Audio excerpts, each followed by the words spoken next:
So here's a bit of a rundown of our outline today. Obviously, 3:30 was to join and register attendance. 50 were there now. So at 4 o'clock, we'll be crossing across to Sally and Sam, who are going to take you through their experience of using Mathspace and our new platform Waypoints. We're going to have a short question time for them at the end of their session. Then we're going to move across to Mo, who's going to take us through his session, and then we aim to finish by about 5 o'clock. All right, so that's how we're going to roll out the session today. Just a couple of housekeeping events. If you think of questions as we're going, feel free to put them in the chat, and we will we'll get to them that way, or you can ask them in person once we get to the question time. If you are going to ask a question, just make sure you set it to everyone. Don't worry about all panelists and attendees. That's actually the wrong setting. It's for a webinar, not for a meeting. This is actually a meeting. So just make sure you choose to everyone, and that way then everyone will be able to see the question as well. All right, let's kick off. So firstly, I just want to introduce our two presenters from Haileybury. They are Sally Green and Sam Harrison.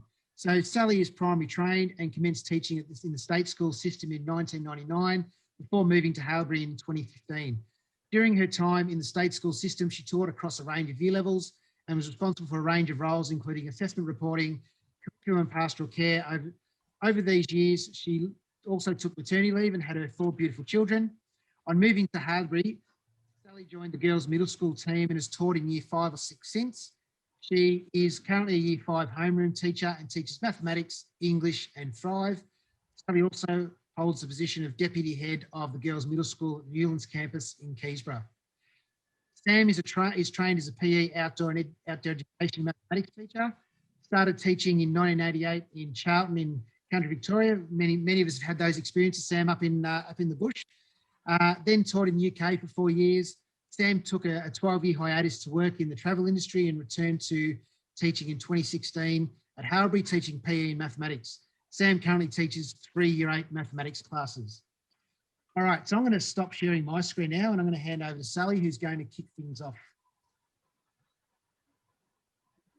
Okay. Hello, everyone. I'll just organise sharing my screen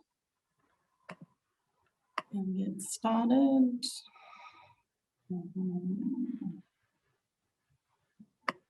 Sorry.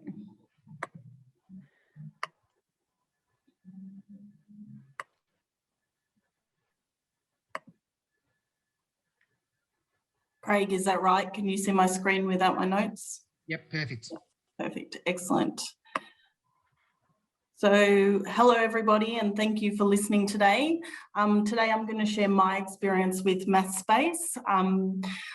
It's an experience that I have had for a number of years, and I'm just going to go through quickly an overview of the mathematics program here at Haileybury, so you have an understanding of where my use of Mathspace comes from. So Haileybury is an ELC to Year 12 school, and we have 4 campuses in Melbourne, and we run a one school model of schooling. So every campus runs the same curriculum at the same time. So we're using Mathspace in the same way across our year levels. Our school is broken into 5 sub-schools and I'm in the middle school. So my focus today will be about middle school mathematics. We in the middle school we study mathematics by strand-based units. Our middle school is run by, department is run by Andrew Musgrave, who is here today, and he leads a team of staff who teach from year 5 to year 8. And in 2016, a group of us at Haileybury did a trial of Mathspace. This came about because we were using another program.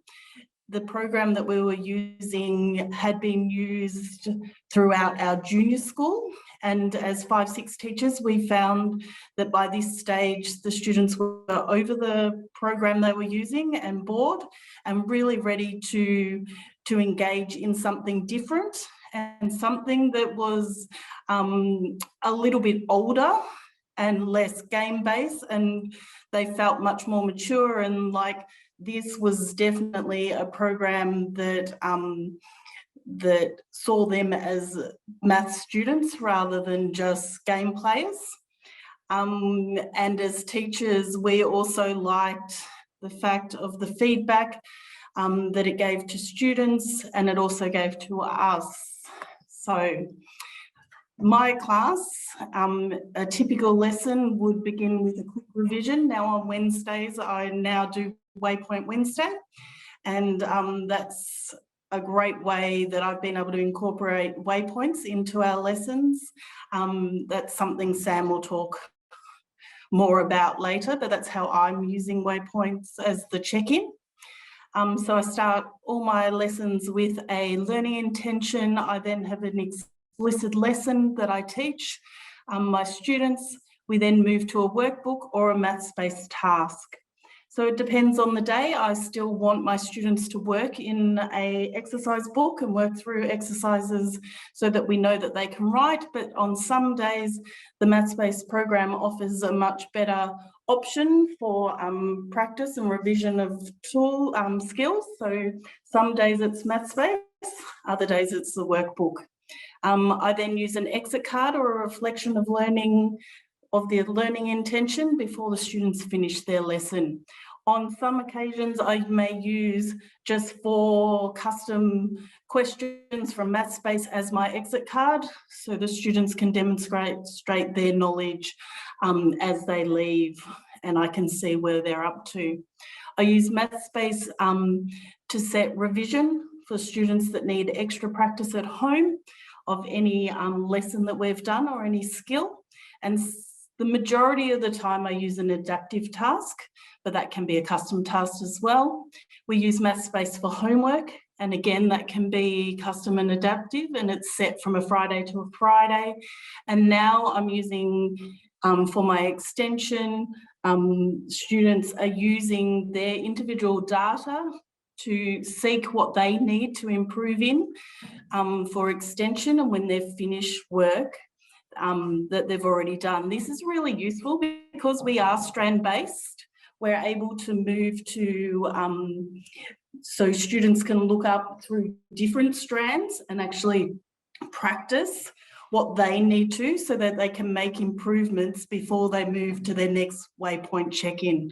So that's been really helpful. So I'm just going to go to my next slide. So the benefits of Mathspace in my classroom, and this is what I see as the benefits, are the adaptive and custom tasks, the immediate feedback, the hints and videos, the active view, particularly if you're learning from home, is really important. Links to the Australian Standards curriculum, the data for formative assessment, the capability to cater to individual needs of my class, and I'm able to set work for multiple classes that I know, if you're a secondary teacher, really important. Also for us in the primary sector, if you're working closely with a team member, being able to set work for them rather than planning together and then having to do this separately. So that's really important. And you're also able to set work for individuals in the Students tab, which is really helpful to set work at point of need. So I'm just going to run through these things just quickly. So the adaptive tasks in my classroom, I would use probably adaptive class tasks about 75% of the time in my classroom. I do this because it targets children's needs, and it means that my students that are excelling are not getting bored doing the same work over and over when they already have mastered a task. However, the custom task is great when I want everyone to complete the same work, and that I want to make sure that everyone knows and that everybody is completing the same thing. So it depends on the day, but probably 75% of the time I'm using adaptive tasks, so I can be really looking after the individual needs of each of my students. Immediate feedback is good for the students. So as you can see here, you can see that as the students are working through, it's telling them they're wrong, it's giving them the chance to request hints, it's showing them when they're right. The partly right tells them that they need to continue to work on. So it's not only looking at their end result and the answer, it's looking at the process in which they're going through. I think there's nothing worse than sending students home to do homework and they come back and it's all wrong. And they didn't know that until they get back to school, so they've practiced it incorrectly. Whereas this is giving them the feedback they need to be self-directed learners at home, but I know that they can't go too far off task or do the wrong things. So, and you can see the last small box here says, let's try that again, letting the student know that they haven't got that right. It also gives me instant feedback. And that's really important. I can see who's mastered which task. You can see the bottom student in this small group of students has not yet mastered the task. It also tells me how much time was spent. So you can see the second child mastered this task within a minute, whereas it's taken other students longer time. Sometimes it shows that it's a child that has mastered the task has taken a very long time. You can also see the top student, she has had to do more questions to get to that mastery state. So I know that she was in need of more work, and she is a student that can struggle at tasks. So she has spent more time, but she's also been able to do more questions to show that she can now master that task. So as a teacher, it's giving me good feedback. It's formative feedback, so I can keep that information and I know where all my students are at, but also the students are getting the feedback they need to be successful to move through tasks when they're working individually. So then the videos and hints, I have a number of students that struggle as they go. So knowing that they have someone there that they can ask, or a video or a hint that tells them where to go, is really good. As a teacher, I know that they can seek advice. If they've not understood my explanation, there's another explanation there and something they can follow as they go as well. And the girls really like watching the videos. When they're stuck, they move to the videos, they go to the hints. They like that they can look at a hint before so that they can try to complete a task and still find success in completing the task. The great thing with Mathspace is it tells me if they've sought help on their journey along the way. So they it's color coded, so I know that they've watched videos or taken a hint to complete the work. I can also turn that off if I wish to, which is good as well. So active view was something I used a lot when I was online. It tells me how the students are working, tells me if they're idle, what they're working on. So the bottom one shows me, I can see what they're working on, how many points, how much time they've been spending, and their success rate. Up the top, it shows me how they're tracking total time and how many questions they're getting right and how many are active at that time, which means when the students were asked to work online, I could watch and make sure that they were working through the tasks that I had set. I could also see who was getting stuck by if they had gone idle for a short amount of time, or whether they needed to be reminded to stay on task. In the classroom, I also use this if the girls are working independently. I might be sitting with a group, but if I have this open in front of me, I know which student has come out of Mathspace, because this all informs me. So this is really helpful. I can sit and work and I can just flick my eyes up and check that everybody is still doing the tasks that I've asked them to do. And the girls know I do that, so I don't tend to have to call them up on that much, because they know I will find out if they flick off the screen.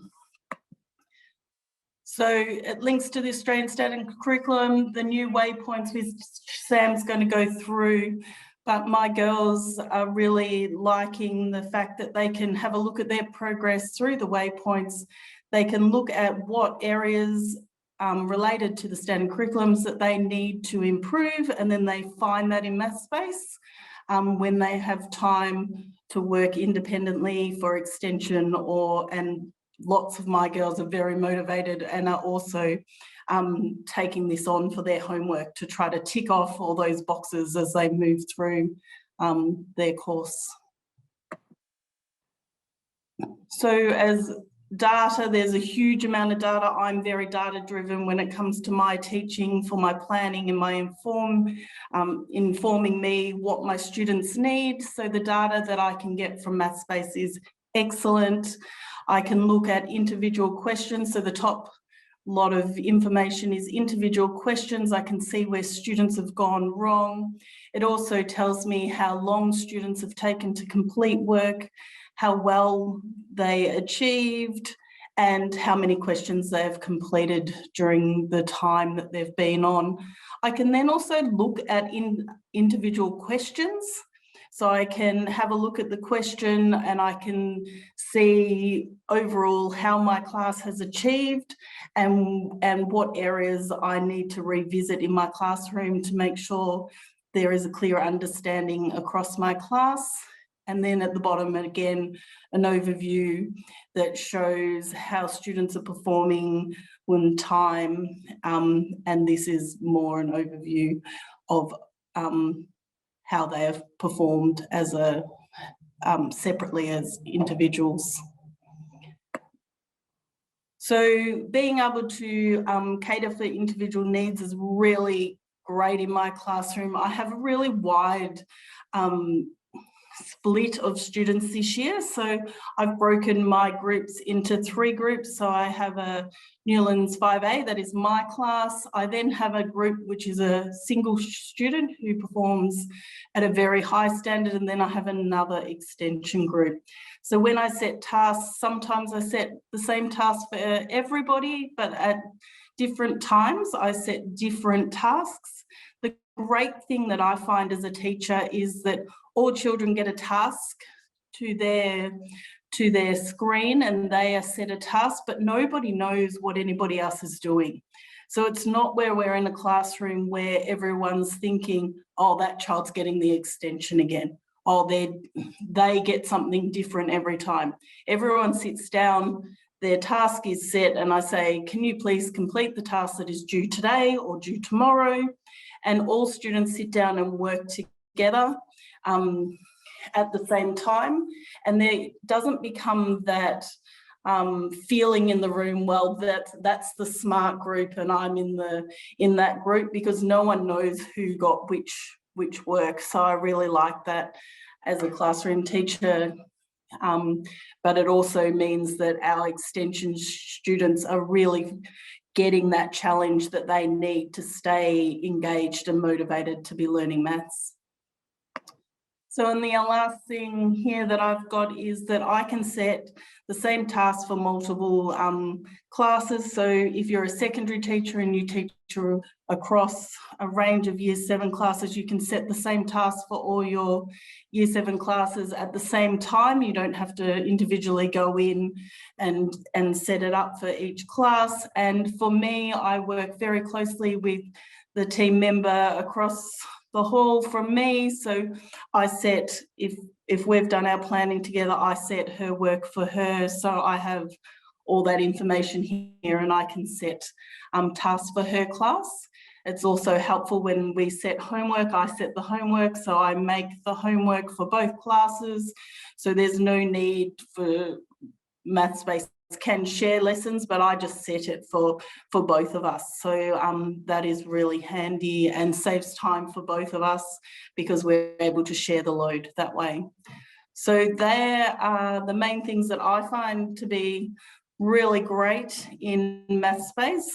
The waypoints are also really bonus as we go, but Sam's going to talk about that. So I'm going to hand over and I'm happy to answer questions now or at the end, Craig, whichever way you would like it to be. Yeah, thanks, Sal, and thanks for your running this for us. We might do some questions now. It might be better to do it now. So there's one there from Anne who says, how has it helped your weakest student? Yep, so my weakest students, because I'm able to set them on I often set them on a lower curriculum, so I can start and fill in some of those gaps. So I'm able to I teach year 5, but I can look into the year 4 curriculum and set similar tasks that help the building blocks to that. I have some students that I've been able to set small amount of tasks, like over as extra work. So I talked to one of the families and they really wanted some work set over the holidays. So I was able to set her just a small task for a few days of the holidays and do that. But definitely the fact that Mathspace is adaptive and that they are getting instant feedback, the feedback that they're getting as they're working, so they know as soon as they make a mistake that they've made a mistake rather than sitting and not knowing. And I find students that struggle with maths often will waste a lot of time sitting there going, I don't know what to do, whereas my students all know to go to the hint straight away. So that makes a really big difference. They don't have to sit, they don't have to ask in front of everyone for help. They go straight to that hint. They can try to get the hint. And then also, because Mathspace is sending me through the data, I am checking back on the data and I'm getting feedback around that. So it's also drawing my attention to the students that need the help.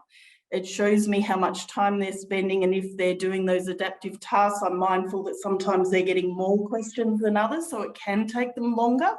But I'm able to check back on that. So it definitely does have an impact on your weaker students, and it's without flagging them to the whole world. These are the weaker students. No one knows that I've given them curriculum at a year level below, but I'm starting to fill those gaps as they move. And that is really helpful for their self-esteem, because if they can see themselves as learners that can learn maths, and they feel like they're having success, I really feel that helps them progress and grow as they go. Another one that's come through, I know Sam's going to go into a little bit more into waypoints. You've got some really interesting data to share, but just from you, so with waypoints, does it automatically adjust to the student's level, or is it something you've got to drive and set specific tasks at specific levels for them, which is the case in Mathspace? Is that the same in waypoints? Yeah. So diagnostically, it's setting, it knows where they come in at, and it's doing the work for me really in checking that. When the girls are going back, the girls are finding the data and going back themselves. Craig, I'm not sure, is that something that's going to be possible, that they're going to be able to click and go back to Mathspace in time? I haven't got quite around that yet. So yeah, so Sam's going to show that when he does the presentation, because you can do, they can do that.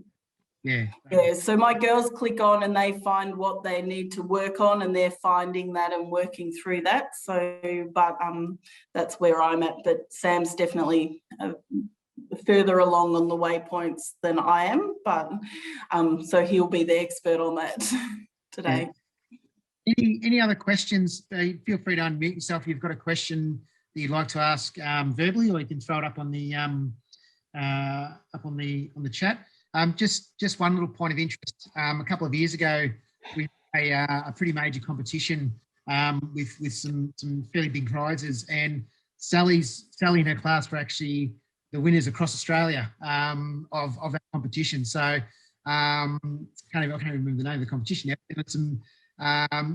There was across schools right across Australia, and it was a huge competition. And yeah, to be a school of Victoria that won that was a fantastic opportunity. So yeah, so Sal's used it for quite a few years with her students now. And the one thing, Craig, that's really good is Mathspace focus is on growth, not just on achievement. It's really on growth, so the students can be celebrated for their growth, and that's a real positive. Yeah, fantastic. Any last minute questions for Sal? We can always come back to them later on if need be, but otherwise we will switch across to Sam. And yeah, so Sal, you can just turn off your slides and we'll get Sam set up and we'll get Sam doing his presentation.